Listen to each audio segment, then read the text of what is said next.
જો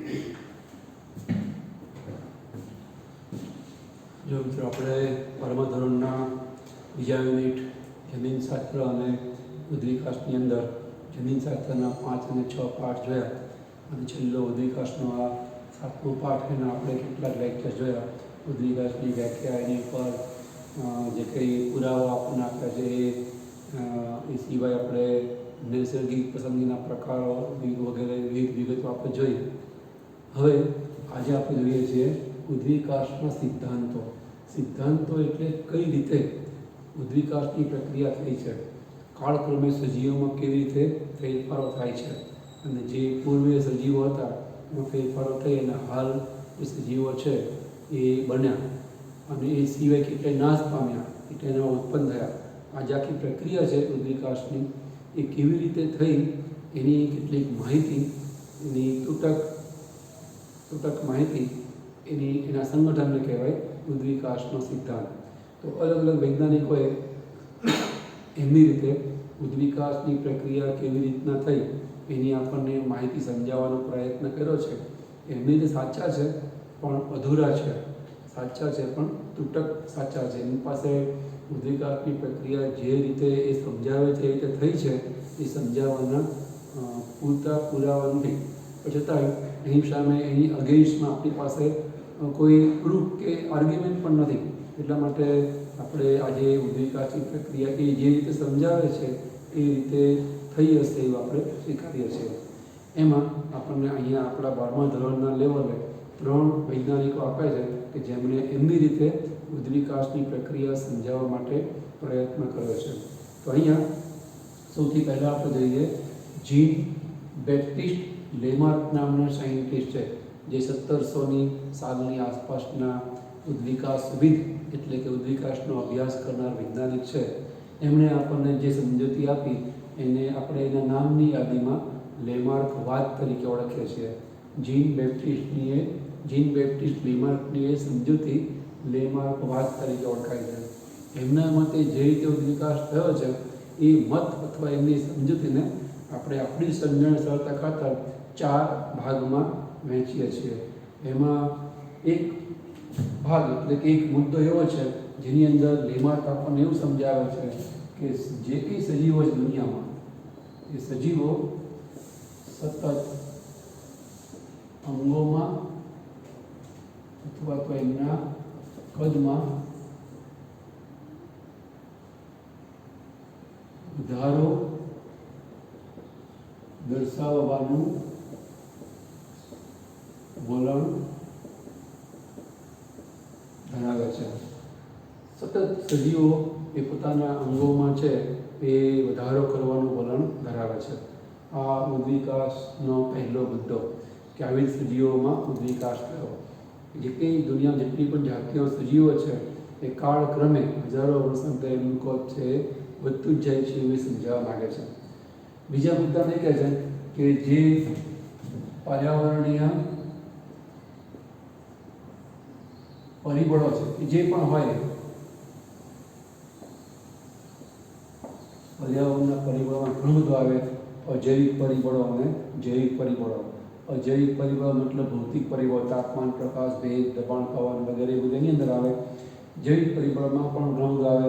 સજીવ પોતાના શરીરના ફેરફારોને કારણે ઉદ્વિકાસ પામે. આંતરિક જૈવિક પરિબળ અને બહારના અન્ય સજીવોને કારણે, એક જ જાતિના કે ભિન્ન જાતિના સજીવોને કારણે પોતાના ફેરફાર કરે એને કહેવાય જૈવિક પરિબળ. ટૂંકમાં જે પણ પરિબળો છે એ પરિબળોના લીધે અંગોમાં સતત કદ વધારો દર્શાવે છે એવું પણ એમણે નોંધ્યું એમના જે કે એમની રીતના અવલોકનો છે એની પરથી. ત્રીજું, લેમાર્કના મતે વપરાશ પામતા અંગો વિકાસ પામે જ્યારે બિન વપરાશના અંગો એ નાશ પામે છે. આવું પણ એમનું નોંધ્યું. જેની જરૂર છે, જે અંગોનો રોજિંદા જીવનનો ઉપયોગ છે, એ વસ્તુ એ અંગો વિકાસ પામતા જશે ને જેની જરૂર નથી ધીમે ધીમે નાશપ્રાય થશે. તો આપણા ઘરમાં તો અનુભવીએ છીએ એની જરૂર રોજિંદા ઉપયોગમાં એ વસ્તુ સ્ટ્રેસ છે, ઘરમાં જે વ્હીકલ વાપરતા હોય એ વર્કિંગ કન્ડિશનમાં રહે અને જે વપરાયેલી લાંબો સમય પડે એ વસ્તુ કટાઈ જાય, બગડી જાય, ખવાઈ જાય, જામ થઈ જાય. એની જેમ એની આ તર્ક લડાવ્યો કે જે અંગોનો વપરાશ છે એનો વિકાસ થાય. એટલું જ નહીં, જે અંગોની જરૂર છે એ અંગો ના હોય તો વિકાસ પામે અને જે અંગોની જરૂર ના હોય એ અંગો કાળક્રમે એટલે કે પેઢી દર પેઢી પછી આપણને જોવા મળતા બંધ થઈ જાય. એવી રીતે સજીવોમાં ફેરફાર એટલે કે વિકાસ થાય છે એવું લેમાર્ક ત્રીજા મુદ્દામાં સમજાવે છે. એ સિવાય લેમાર્કના ચોથા મુદ્દામાં સમજાવે છે, જે અગત્યનો મુદ્દો છે લેમાર્કવાદનો, કે આવી રીતે પોતાના કદને વધારવાનું વલણ, અંદરની આંતરિક ક્રિયાઓને કારણે, બાહ્ય પરિબળોને કારણે પણ કદમાં વધારવાનું વલણ અને જેની જરૂર છે એ વધુ વિકાસ પામે, જરૂર નથી વિકાસ પામવાનું બંધ કરી જેને નાશપ્રાય બનતા જાય. કેમ કે જે ફેરફારો તે નવી નવી જાતિઓ બને, સજીવોમાં જે ફેરફારો થાય એ જે લક્ષણો નવા ઉત્પન્ન થયા એ લક્ષણોને લેમાર્ક ઉપાર્જિત લક્ષણ કહે છે. ઉપાર્જિતનો મતલબ મેળવેલા લક્ષણો. પરિસ્થિતિને કારણે સજીવો જે કંઈ લક્ષણોનો વિકાસ થાય એ લક્ષણોને લેમાર્ક ઉપાર્જિત લક્ષણ તરીકે ઓળખાવે છે. ઉપાર્જન કરવું મતલબ કમાવવું, મેળવવું.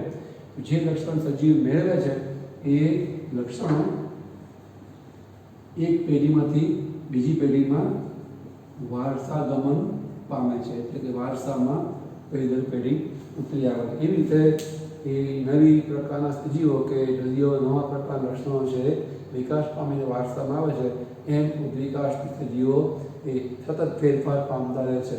આવી કંઈક સમજૂતી એ જીન બેપ્ટિસ્ટ લેમાર્ક આપણને એની સમજૂતી લેમાર્કવાદમાં આપે છે.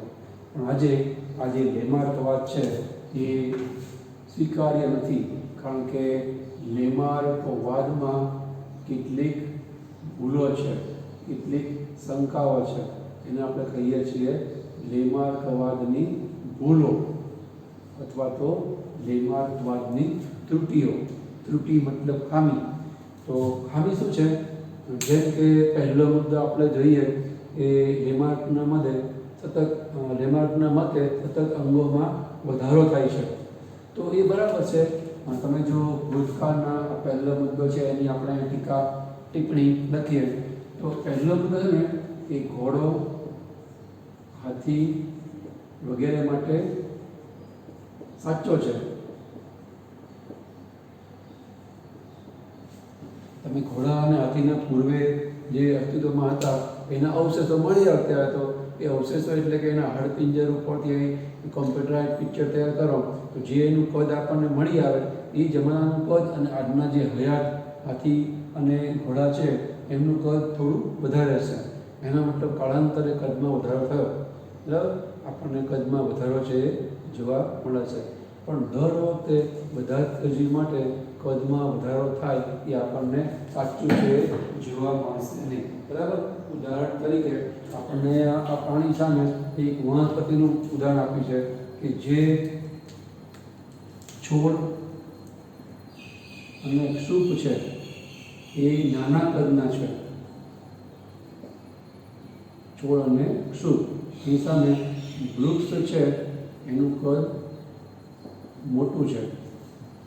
તો આટલા સમય પછી છોડ રહ્યા છે. જે છોડ સ્વરૂપી વનસ્પતિ છે જેમ કે જાસૂદનો છોડ, ગુલાબનો છોડ, એ વૃક્ષ બનતું નથી. એ પણ હજારો વર્ષોથી પૃથ્વી પર અસ્તિત્વમાં છે. તો એનો મતલબ કે સજીવ એટલે સજીવ, વનસ્પતિ કે પ્રાણી હોય, સિદ્ધાંત એ તો યુનિવર્સલ હોય, સાર્વત્રિક હોય, એ બધાને લાગુ પડે. એવું ના કે નિયમ બનાવે, નિયમ આ લાગુ પડે, આ લાગુ ના પડે. ગુરુત્વાકર્ષણનો નિયમ એ દુનિયાભરના કોઈ પણ દેશમાં તમે જાઓ લાગુ પડે જ. મેથ્સનો નિયમ 2 + 2 = 4 થાય. દુનિયા કોઈ પણ દેશમાં જાઓ ભાષા બદલાય, એમની 2 + 2 = 4 બોલે, જુદી ભાષામાં બોલે. 2 + 2 = 4, दो अगर हम ऐड करते हैं तो 4 बनते. हिंदी, इंग्लिश, गुजराती પણ સિદ્ધાંતો રહે જ. અહીંયા એ લેમાર્કનો આ સિદ્ધાંત લેમાર્કવાદ એ અહીંયા લાગુ પડતો નથી. એ શંકા કહેવાય, એટલે એની ખામી કહેવાય. એ સમજાવી શક્યો નહીં કે બધા જો કદમાં વધતા હોય, આ વધે આ વધે આ વધે, આ કેમ વધતા નથી, બરાબર, એને સમજાવી શકેલા નહીં. બીજો મુદ્દો છે કે પર્યાવરણીય પરિબળોને કારણે અંગોમાં સતત કદમાં વધારો થાય છે. આવું કહેવાનું એમનું કારણ એ હતું કે એમણે એક અવલોકન કરેલું જીરાફનું, એના આધારે એમના મુદ્દો નોંધ્યો છે. પણ એકાદ બે એક જ લોકો જે કંઈ સજીવોના અનુભવે કે આપણે બધા સજીવોમાં એમ જ થયું હશે એવું આપણે સાર્વત્રિકીકરણ કરી શકીએ નહીં ને. એમને એવું કર્યું એટલે એની ભૂલ કહેવાય કે જે અવલોકન કર્યું એવું જીરાફનું કર્યું. જીરાફની ડોક છે એ પર્યાવરણના પરિબળને કારણે લાંબી થઈ. જીરાફની ડોક છે એ ઊંચાઈએથી ખોરાક મેળવવા લાંબી થઈ ગઈ. નીચાણવાળા વિસ્તારોમાંથી ખોરાક નાશ પામી ગયો એટલે જે વૃક્ષના પાંદડા ઊંચાઈએ એને ખાવા માટે એ ડોક લાંબી કરી કરીને પાંદડા ખાવા માંડ્યા, એના કારણે ડોક લાંબી થઈ ગઈ. અને લાંબી ડોકવાળા જીરાફથી પછીની પેઢીમાં બધા લાંબી ડોકવાળા જીરાફ વખતે ઉત્પન્ન થયા એવું કહે છે. તો એ કંઈ બધી વખતે આપણે સાચું છે એવું કહી શકીએ નહીં. એ પર્યાવરણના પરિબળોને કારણે જ જે કંઈ અંગો છે એ વિકાસ છે એ પામે છે. ઉદાહરણ તરીકે અમુક હદે એ આપણને સાચું લાગે, સાવ ખોટું લાગે નહીં. જેમ કે સ્નાયુ છે. તમે અખાડામાં એટલે કે જીમમાં જઈ અને કસરત કરો, તમે વર્કઆઉટ કરો તો તમારા સ્નાયુ બને, જેને આપણે બાયસેપ, ટ્રાયસેપ કહીએ, એને 6 પેક, 8 પેક, એબડોમિન મતલબ આપણું ઉદરમાં જે બધા સ્નાયુઓનો વિકાસ થાય એને આપણે એબડોમિન ઉપરથી એપ કહીએ છીએ. 6 સ્નાયુઓ જૂથવામાં ઉપસી આવે એટલે 6 પેક એપ કહેવાય. તો ટૂંકમાં એ સ્નાયુઓનો વિકાસ થાય, તમે કસરત કરો એટલે કે તમે વપરાશ કરો યોગ્ય રીતે તો એનો વિકાસ થાય. સ્નાયુ છે એ કસરતથી વિકાસ પામે. એનો મતલબ કે પર્યાવરણને કારણે એનો વિકાસ છે તમે થાય છે એવું કહી શકો, બરાબર.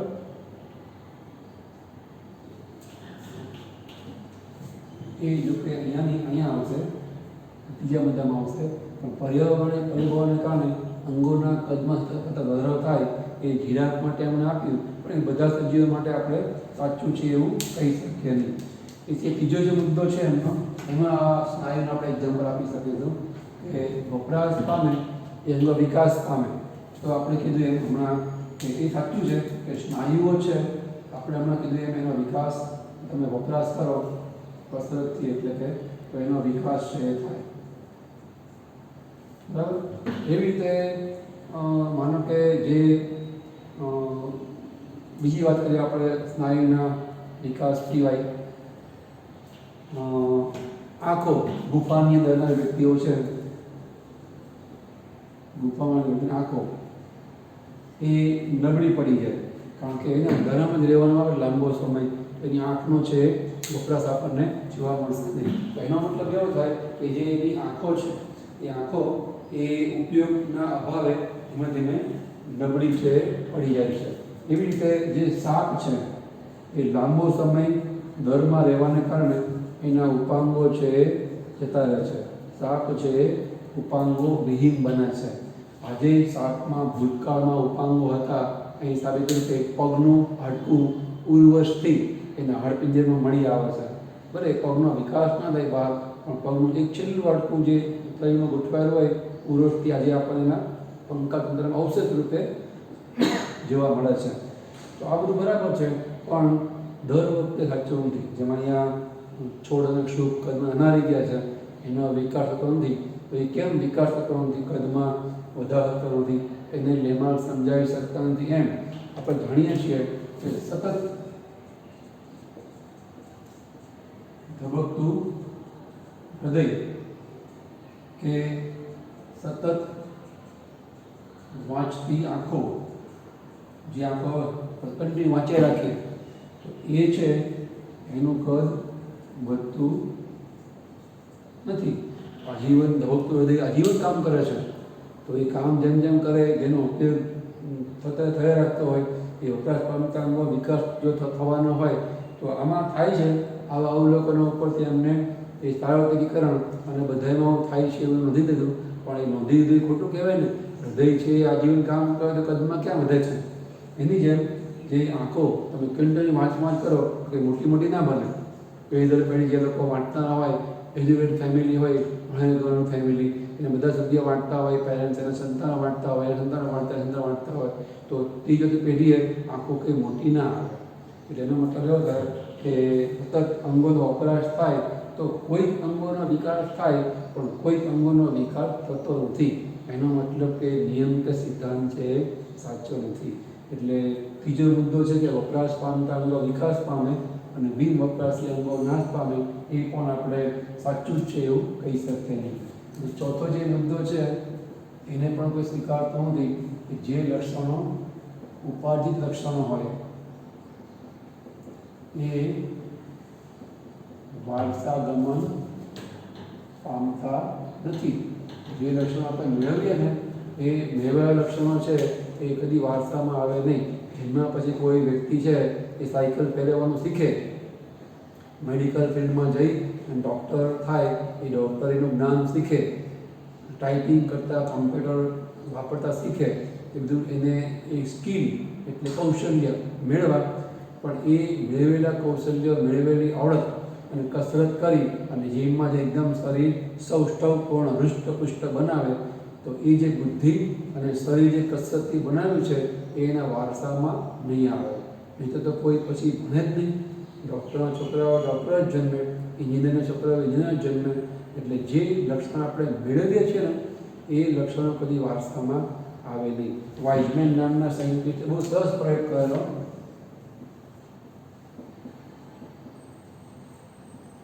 એને ઉંદર છે એની પૂંછડી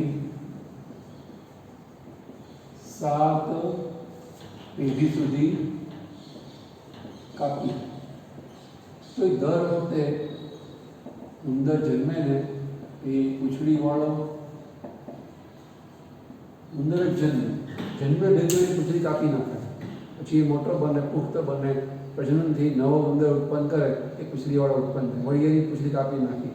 એનો મતલબ કે એ જે લક્ષણ છે એને મેળવું પૂંછડી કપાયેલી હોવાનું, એ વારસાગત હોતું નથી. એના બીજા ઘણા પુરાવા મળે, જેમ કે સ્ત્રીઓ છે એ કાન અને નાક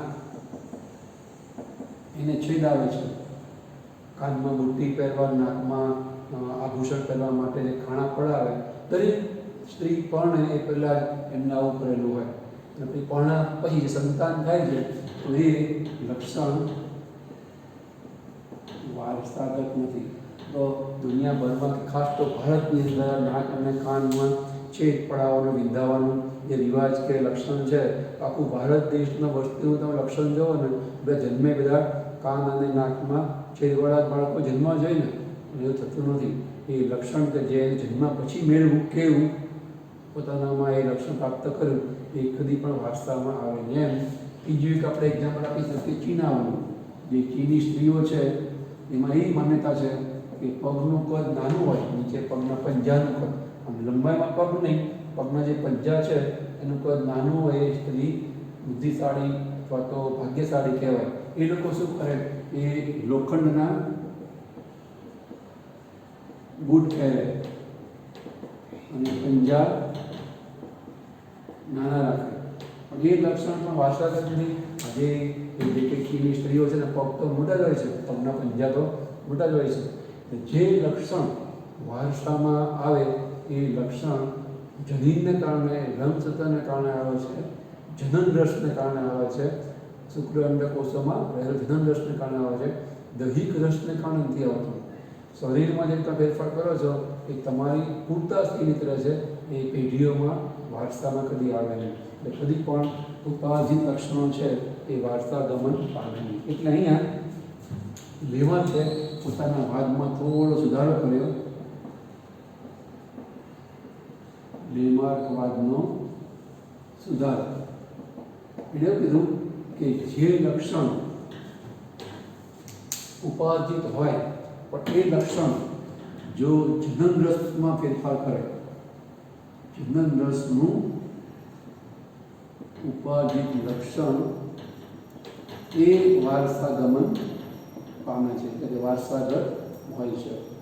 દૈહિક રસની અંદર એટલે કે શારીરિક ફેરફાર થાય તો એ ફેરફાર છે વારસાગમન પામતો નથી. વારસામાં પેઢી દર પેઢી જોવા ના મળે, પણ જનન દ્રષ્ટિ અંદર ફેરફાર થાય તો એને કારણે સંતતિમાં ફેરફાર થાય.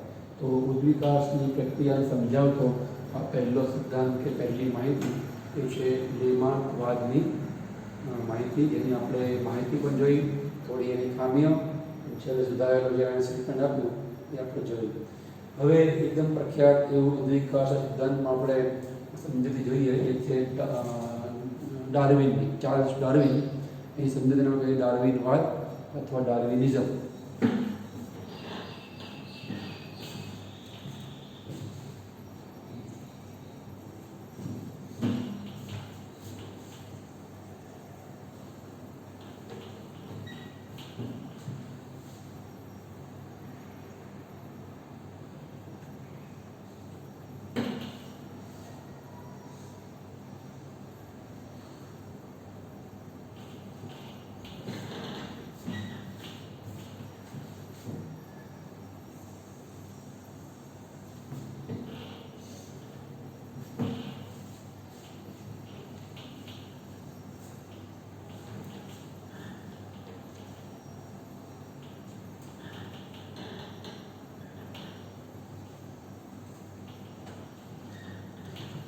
डार्विन नाम तो फेवरेट चल रहा है.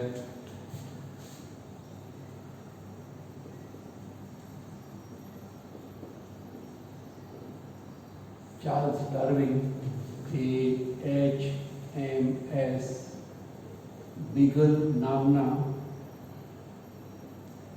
युद्ध जहाज में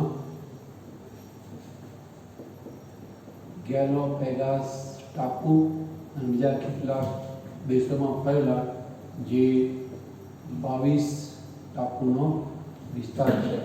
ઘણા વર્ષોની એમની લાંબી સફરને અંતે એમણે પોતે જે કંઈ અવલોકનો કર્યા એ ડાયરીમાં નોંધી અને એના ઉપરથી એમણે સર્વસાધારણ સિદ્ધાંત, એક મેથડ, એક પેટર્ન, તરા, એક ભાત સમજાવે કે આવી રીતે સજીવોની અંદર ફેરફાર થયો હશે, એટલે કે ઉદ્વિકાસ છે એ થયો હશે. ચાર્લ્સ ડાર્વિનના માનસ ઉપર માલ્થુસ નામના સાયન્ટિસ્ટ છે,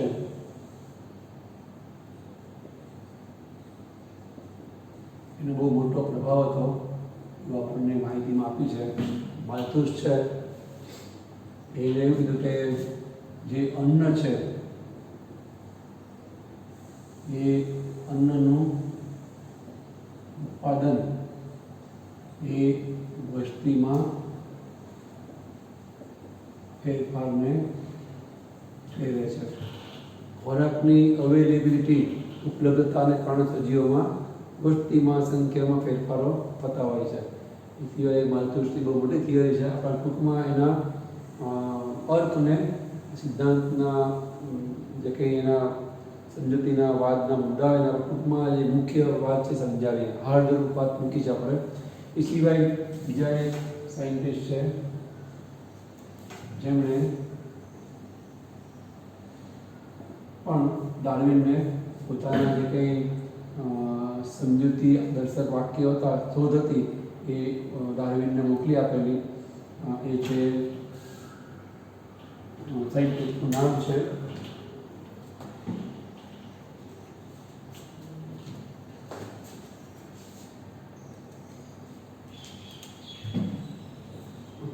આલ્ફ્રેડ વાલેસ.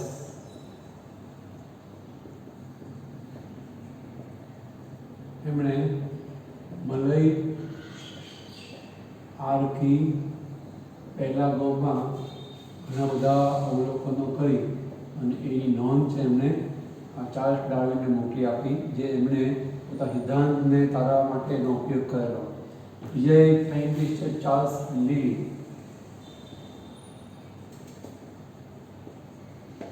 એમણે પણ ભૂસ્તરશાસ્ત્રનો ઘણો બધો ઊંડો અભ્યાસ છે કરેલો. તો આ બધાના અવલોકનો અને એના પોતાના અવલોકનો ભેગા કરી એમને સજીવોની અંદર કેવી રીતે વૃદ્ધિ વિકાસ થયો હશે એ સમજાવવા માટે આપણે જે સમજૂતી આપી એને આપણે કહીએ છીએ ડાર્વિનવાદ. ચાર્લ્સ ડાર્વિનની સમજૂતી એને આપણે કહીએ છીએ ડાર્વિનવાદ. જેમ લેમાર્કની સમજૂતી એને કહેવાય લેમાર્કવાદ.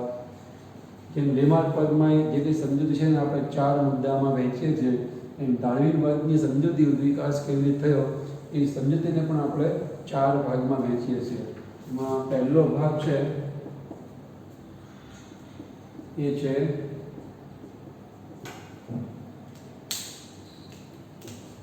ભિન્નતા. બીજો ભાગ અથવા બીજો મુદ્દો એ છે વિપુલ સંતતિ. ત્રીજો ભાગ છે એને કહેવાય જીવન સંઘર્ષ. ચોથો ભાગ છે એ છે પ્રાકૃતિક પસંદગી. પ્રાકૃતિક અથવા તેને કહેવાય નૈસર્ગિક પસંદગી.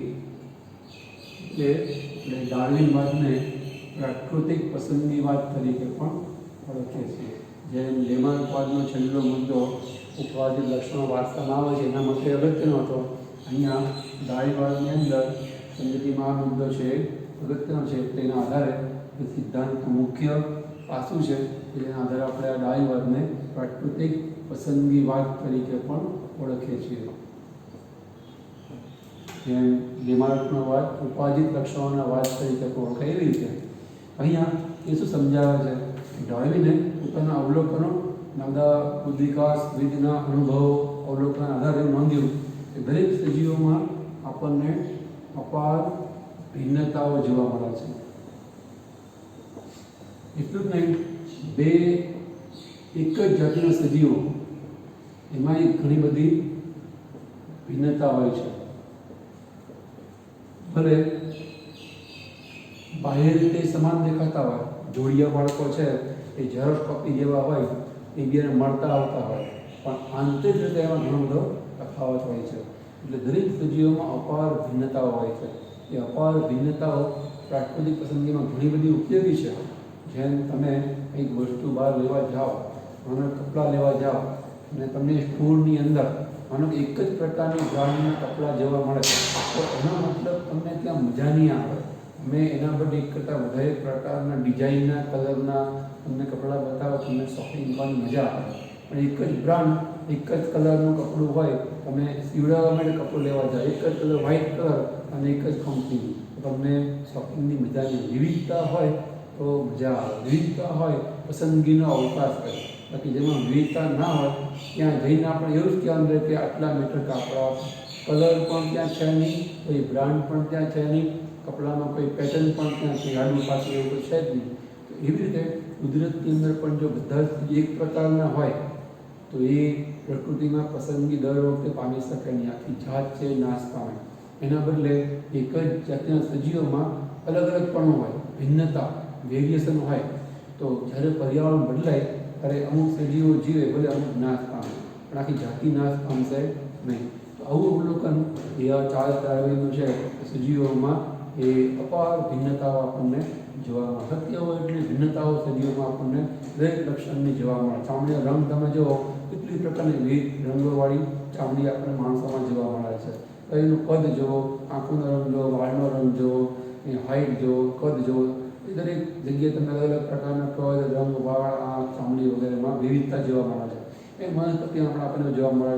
ફક્ત લીમડો લો, પ્રાણીઓ પર દેડકો લો, અને અલગ અલગ દેશોમાં વિસ્તારમાં ભૌગોલિક વાતાવરણ બદલાય એમ અલગ પ્રકારના એ જોવા મળે.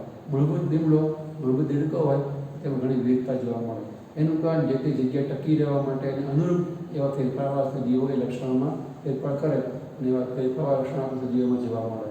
તો એ અવલોકનના ચાર્લ્સ ડાર્વિને નોંધ્યું છે કે વિકાસની અંદર એક જ જાતના સજીવો છતાં પણ વિવિધ વિસ્તાર પ્રમાણે એમાં એ લક્ષણોમાં ફેરફાર હોય છે. એટલે એને કહેવાય સજીવોમાં અપાર ભિન્નતાઓ જોવા મળે છે.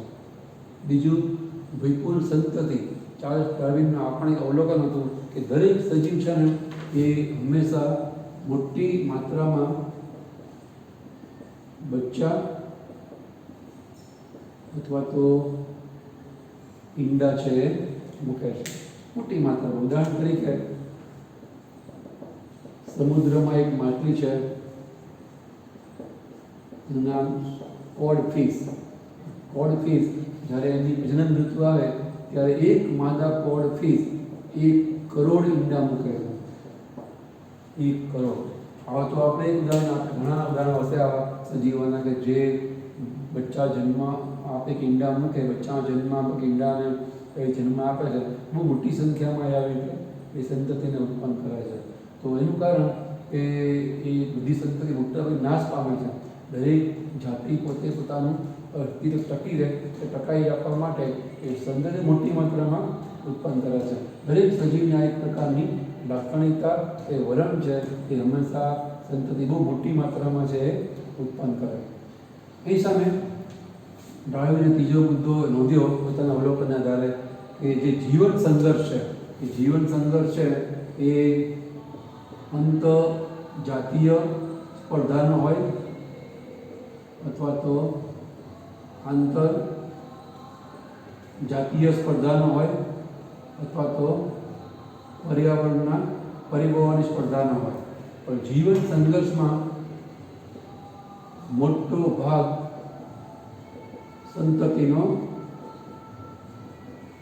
નાશ પામે છે. જેમ કે આપણે હમણાં જે ઉદાહરણ આપ્યું ઉપર કે સમુદ્રની કોડફિશ છે એ 1 કરોડ ઈંડા મૂકે છે. આવી તો કેટલી બધી માદા કોડફિશ હોય, એ બધી માછલી કરોડ ઈંડા મૂકે અને એમાંથી બધી કોડફિશ બને તો આખો સમુદ્ર કોડફિશથી ઉભરાઈ જાય.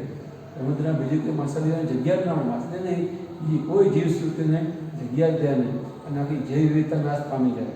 એક જ પ્રકારની માછલી આપણને સમુદ્રમાં જોવા મળે, જે શક્ય નથી, કે પ્રેક્ટિકલી એવું બનતું નથી. વ્યવહારિક રીતે આપણને એવું જોવા મળતું નથી કે એની અંદર આપણે એક જ પ્રકારની માછલી જોવા મળે. એની અંદર બહુ ઓછી માછલી આપણને જોવા મળવાનું કારણ કે જીવન સંઘર્ષને કારણે જે આ 3 પ્રકારનો સંઘર્ષ આપણે અહીંયા અગાઉ કરી ચૂક્યા છીએ. અંતઃજાતીય એટલે એક જ જાતીય સભ્યો વચ્ચેની સ્પર્ધા. આંતરજાતીયનો મતલબ 2 ભિન્ન જાતીય સભ્યો વચ્ચેની સ્પર્ધા. અને પર્યાવરણના પરિબળમાં ફેરફારો થાય, તાપ, ગરમી, ભૂકંપ, આગ, એની સામે ટકેલા સજીવો, એને કહેવાય પર્યાવરણના પરિબળ સામેની સ્પર્ધા. એમાં એ સજીવો મોટા ભાગના નાશ પામે છે. ઈંડા એ ઘણી બીજી મોટી માછલીઓ ખાઈ જાય છે અને બચ્ચા માટે બહાર આવે તો બચ્ચાની ઘણી માછલીઓ બીજી મોટી માછલી એને ખાઈ જાય. બહુ ઓછા બચ્ચા એ પુખ્તાવસ્થાએ પહોંચે છે. આમ ખોરાક માટે, રહેઠાણ માટે, રક્ષણ માટે, પ્રજનન માટે કોઈને કોઈ એવા જીવનના સંઘર્ષમાં મોટાભાગના સજીવો, દરેક સજીવ ભલે મોટી માત્રામાં વિપુલ સંતતિ ઉત્પન્ન કરે પણ એ નાશ પામે છે. અને નાશ પામે છે એટલે ડાર્વિનના મતે દરેક સજીવનું એવું વલણ છે કે મોટી સંખ્યામાં સંતતિ છે એ ઉત્પન્ન કરે છે. અને છેલ્લે અહીંયા આપણને પાઠ્યપુસ્તકની પસંદગી વાત એમાં આપણે સમજાવે છે કે જે યોગ્યતમ હોય એ જ ચિરંજીવ બને છે. ચિરંજીવ મતલબ લાંબુ જીવે છે. યોગ્યતમની ચિરંજીવિતા એને કહેવાય. યોગ્યતમની ચિરંજીવિતા. અહીંયા યોગ્યતમનો મતલબ એમની પ્રજનન શક્તિ. જે સજીવો જે તે બદલાતી પ્રતિકૂળ પરિસ્થિતિમાં પ્રજનન કરી શકવામાં સફળ થાય એ જ ટકવાનું. એ ભલે મરે પણ એમને પ્રજનનથી નવા સંતાનો ઉત્પન્ન કર્યા તો એની જાતિનું અસ્તિત્વ ટકી રહેવાનું. એટલે ડાર્વિનના મતે જે યોગ્યતા છે એ યોગ્યતા પ્રજનનની છે. બદલાતી સ્થિતિમાં જે સજીવ પ્રજનન કરવામાં સફળ થાય એમની જાતિ ટકશે, એ જાતિના અન્ય સભ્યો છે એ નાશ પામશે. તો પ્રકૃતિ એને જ પસંદ કરે છે કે જે એની જોડે એના ફેરફાર સાથે મેચ થઈ શકે, અનુકૂળ થઈ શકે. અનુકૂળતા યોગ્યતા એટલે પ્રજનનની. જે સજીવ પ્રજનન કરે એ પ્રજનન યોગ્ય ક્યારે બને? એ ખોરાક પોષણ મેળવી અને પુખ્ત બને અને હૃષ્ટપુષ્ટ બને એ પ્રજનન કરે. એટલે એમાં બધું આવી ગયું. પ્રજનન છે એ સજીવ જાતિ ટકાવી રાખવાનું છેલ્લું સોપાન છે. એમાં સફળ થાય એને પ્રકૃતિનો મેક્સિમમ ઉપયોગ કર્યો કહેવાય. પ્રકૃતિ એને જીવવા માટે પસંદ કરશે. એના પ્રજનનથી એવા સજીવ આગળ ઉપર વધતા જશે જે એને અનુકૂળ નથી, પ્રજનનમાં નિષ્ફળ જાય છે, એ નાશ પામશે. એ પ્રકારના સજીવો એ પેઢી ખતમ થાય એટલે ત્યાં એક સજીવો દુનિયામાંથી વિલુપ્ત થઈ જશે. તો આવી રીતે એને કહેવાય પાઠ્યપુસ્તકની પસંદગી. તો આવી રીતે ડાર્વિને ઉદ્વિકાસની આ પ્રક્રિયામાં ભિન્નતા વિપુલ સંતતિ, જીવન સંઘર્ષ અને પ્રાકૃતિક પસંદગીના આધારે 4 મુદ્દા પ્રમાણ સજીવોમાં ફેરફારો થયા છે એવું આપણને સમજાય. અહીંયા પણ ડાર્વિન છે એ પેલું જીરાફનું ઉદાહરણ આપણને આપે છે, જે લેમાર્ક આપણને આપે છે. પણ અહીંયા થોડું જુદા અર્થમાં આપે છે. લેમાર્ક આપણને સમજાવે છે કે નીચાણવાળા વિસ્તારમાંથી ખોરાક નાશ પામી ગયો એટલે ઊંચાઈએથી ખોરાક મેળવવાના પ્રયત્ન રૂપે જીરાફની ડોક ઊંચી થઈ ગઈ અને ઊંચી ડોકવાળા જીરાફના પ્રજનનથી ઊંચી ડોકવાળા જીરાફ વખતે જન્મ્યા. અહીંયા ડાર્વિન જરા જુદી રીતના એ એક્ઝામ્પલને આપણને સમજાવે છે કે જીરાફ છે એમાં 3 લંબાઈની ડોકવાળા જીરાફ હતા.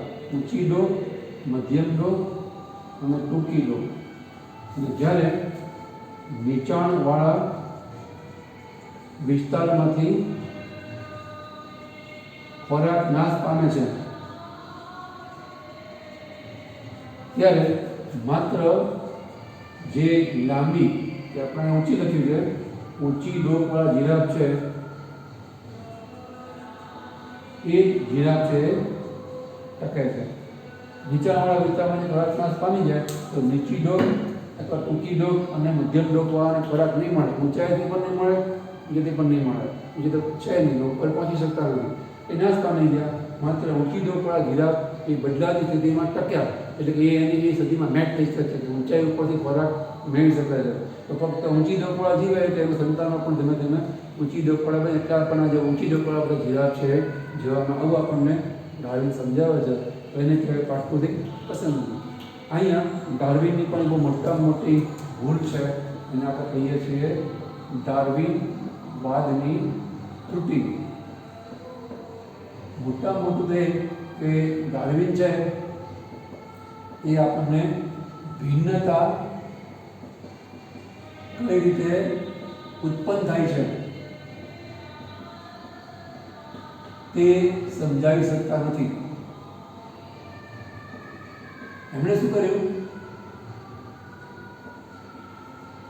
આ 3 લંબાઈ ડોકવાળા જીરાફ છે એવું સ્વીકારેલું, પણ અલગ અલગ લંબાઈ ડોકવાળા જીરાફ ઉત્પન્ન કેવી રીતે થયા? બુદ્ધિ વિકાસમાં એક સમજાવવા અગત્યનું છે ને કે ફેરફાર કેવી રીતે થાય સજીવોની અંદર, એમાં ભિન્નતાઓ કઈ રીતે ઉત્પન્ન થાય છે. એમાં શું કર્યું? આ 3 લંબાઈ ડોકની એ ડોકની લંબાઈ 3 પ્રકારની આ ભિન્નતાઓ સ્વીકારી લીધી. એમાંથી કઈ ટકશે એના ઉપર ભાર આપ્યો, પ્રાકૃતિક પસંદગી ઉપર. પ્રાકૃતિક પસંદગીમાં જે લક્ષણોની વિવિધતા છે એ ઉત્પન્ન કેવી રીતે ને એ તો એ સમજાવતા જ નથી. તો એ ઉદ્વિકાસમાં સમજાવવું પાયાની બાબત કહેવાય, પણ એ એમને સમજાવ્યું નહીં. અને બીજું મોટામાં મોટું આપણા સમાજની અંદર ઘણા બધા સજીવોની અંદર અવશિષ્ટ અંગો જોવા મળે છે.